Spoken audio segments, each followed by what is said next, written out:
Chabad was somewhat appealing, although initially it was so different from how we live, and yet the warmth that specifically the Flinkensteins and Moshe Teldon and his wife drew me in, and one thing led to another, and over time we became more and more involved.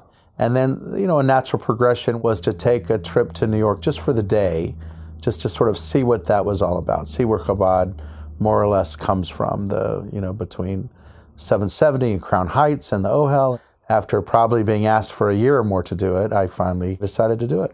So anyway, we started out early in the morning at the Ohel, and it's very common for people all over the world to either send a prayer in writing to the Ohel through somebody, or when you're at the Ohel, they have little pieces of paper and pens to write, in your own language, something that inspires you, or perhaps a prayer, and as you daven, to leave it actually on the Rebbe's grave. And so it's covered with all of these, white pieces of paper.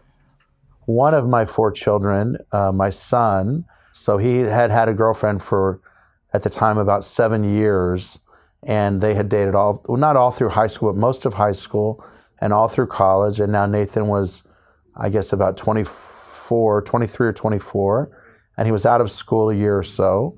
And his girlfriend was not Jewish in any way, shape, or form, and wasn't interested in becoming Jewish, to the best of my knowledge. And that seemed to be pulling it at ניית'ן and sort of pulling him away from maybe his family and away from Judaism and away from the whole notion of praying or being a good Jew or going on birthright or anything that had to do with being Jewish. And I thought, sitting there at that time with my son struggling with just feeling good about himself and good about who he is and where he comes from, that I should maybe make a prayer, that it seemed appropriate at that place, at that time, to make the prayer that whatever were to happen, that he would marry a Jewish girl.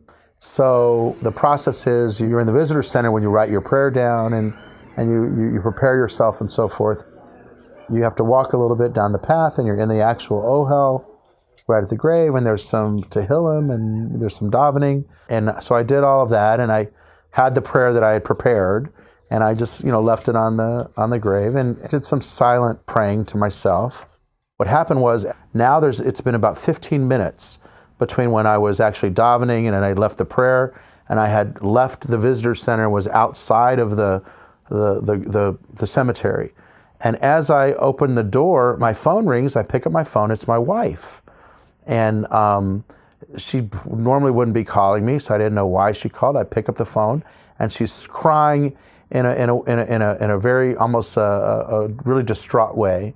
And so I was really worried. All kinds of thoughts are going through, and she's really crying.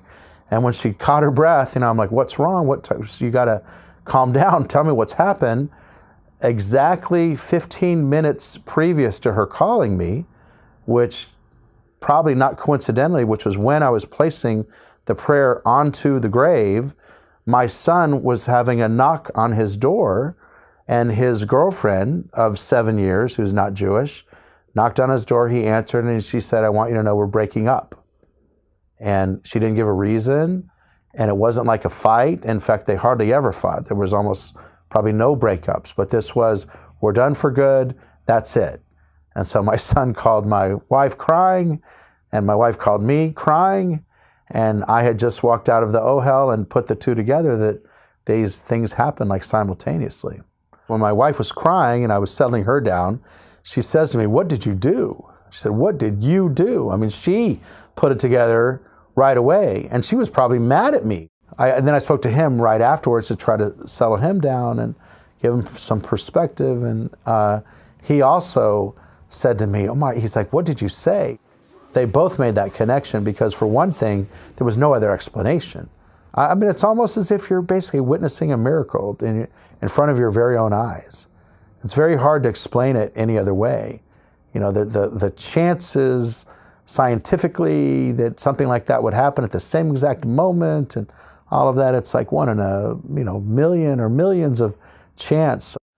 It's now been a whole year, or right around a year, since this has happened. And anyway, I can't say 100% for sure, but he sort of has a relationship with a nice Jewish girl. She went to Jewish day school, and she's just a great girl that I know, and they have a little bit of a relationship, so, we'll see what happens. But from where he was back then to where he is right now, he's from like the bottom of the valley to the top of the mountain.